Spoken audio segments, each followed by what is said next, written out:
Good morning, everyone. Hi, Catherine here from the Sewing Studio at Lady Lake and the Sewing Studio Fabric Superstore. Thank you so much for joining me this morning, everyone. I'm going to talk today about how you can use some of the built-in features of your machines to make earrings and charms. Yes, that's right, to make earrings and charms. Okay, so first of all, if you've ever tried to decide to do some jewelry on your machine, there are different ways that you can go about doing it. First of all, there are some really cool collections online, like Urban Threads has a whole bunch of beautiful earrings available, as well as a whole bunch of others. Dime has collections of earrings available as well. And there are different kinds of earrings out there, whether it's a freestanding lace, or you'll see the terminology FSL, because that's really cool to abbreviate it. Freestanding lace, or you can also do it on cork and vinyl and leather and things like that. So I just wanted to show you, first of all, Raquel in our machine department, she made these earrings for me a little while ago. These are beautiful freestanding lace earrings that she made, and she put a little tiny bit of sparkle organza underneath. And she embellished them when it was all said and done with rhinestones. So she's got some sparkle and some rhinestones in there. And one of the things that she told me is, if you put that organza in there, or a small layer of tulle, you're giving your thread just a little something to bite into. So that's a really good little hint when you're doing freestanding lace. So I decided to try and do my own take on freestanding lace, and I used, you can actually capture the outline of a design in your machines that have an IQ or My Design Center. So when you do that, you can save the outline, which I did, of a beautiful quilting design, and then I filled it with my own fill from the IQ My Design Center area, where it's actually quilted fill inside the earring there. It's really, really cool. Simple little thing. And again, I just used some sparkle organza in there so that the thread had something to bite into to create that lace. Okay. Aside from that, you also have, if you've got one of the high-end machines, there is a way that you can put your fabric down in your hoop and scan it, take a picture of it, and you can capture what's there to draw your own outline. So for instance, this particular cork that we have has these beautiful roses on it. So I was able to go into my machine and draw an outline of exactly where I wanted my rose to pop out of my fabric.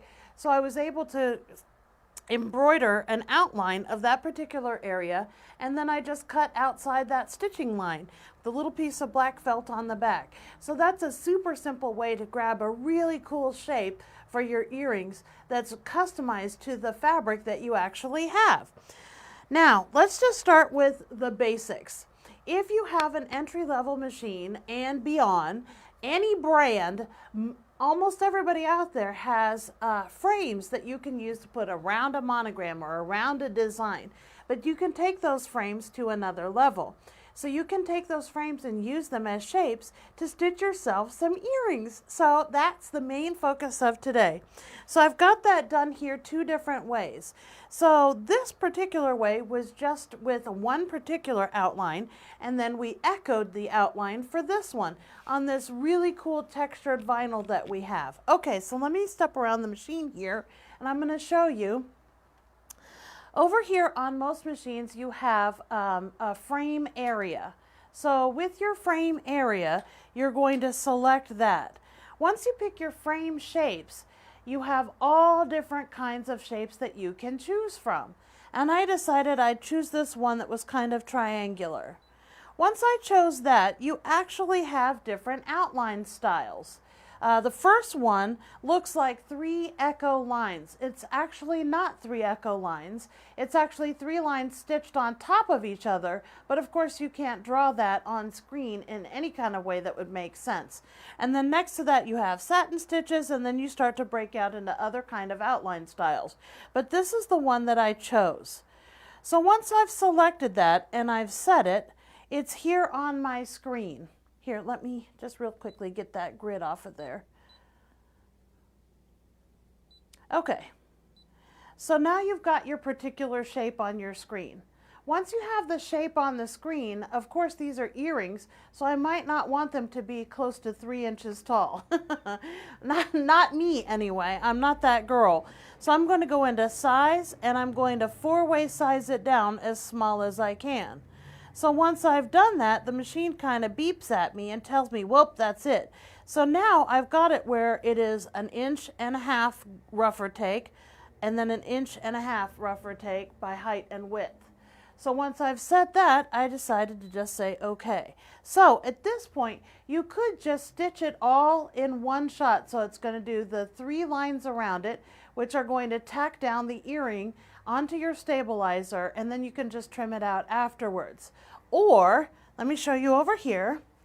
On this particular example, I decided to echo the outline out 3 times so that I could have just a little bit more interest on that outline style. Additionally, on this particular one, I decided to use a metallic thread. So let me show you how we can do that version. So if this outline over here is as small as I can get on my screen, I'm going to, once I've got that, I can stitch that and then add that in again. So when it's done stitching, I'll come back in and add this frame and then go to my size. And the easy thing that I did here, just to stay consistent, was I made it bigger 1, 2, 3, 4 clicks. And then the third outline, the biggest outline, the same thing. When I was finished with this one, I went back in and added this again. And from here, I just made it 1, 2, 3, 4 more clicks bigger. So that way I was able to get my 3 outline styles in. So these are really simple, really easy to use little earrings that you can do. See, you can put felt on the back. My daughter helped me out last night. She has all these little earrings that she got that she decided to put on little cards for me, which is very helpful. Thank you, Lena. So there you've got your little earrings ready to go, either a nice simple style, or you can have metallic in there to take it up a notch. And again, you can either put it on the point or you can put it in the middle. Decide, Mr. Eric, up here. Decide where you want your earring, how you want it shaped, and then once you've got it there, you can decide, do I want this actually on the corner? And decide where I want it to look. So you can make simple little earrings. And also, if you were to poke your holes in 2 different spots on it, you could then turn that into a charm bracelet. So just by using one simple little triangular shape that's built into your machine. All right, that's it for today. A nice, fast, and easy little project, something totally different. If you've never done jewelry before, it's really, really not very hard to do, and you're just using a built-in shape. You don't have to go run and buy $1 million worth of designs. It's right there built into your machine. So thank you for watching, everybody. Give us a like if you like this video. We also have these videos, all kinds of tutorials on our blog at www.sewing.net. So go and visit us there, past ones that I've done and some of the other girls have done. And thank you for taking the time with us today. Bye, everyone.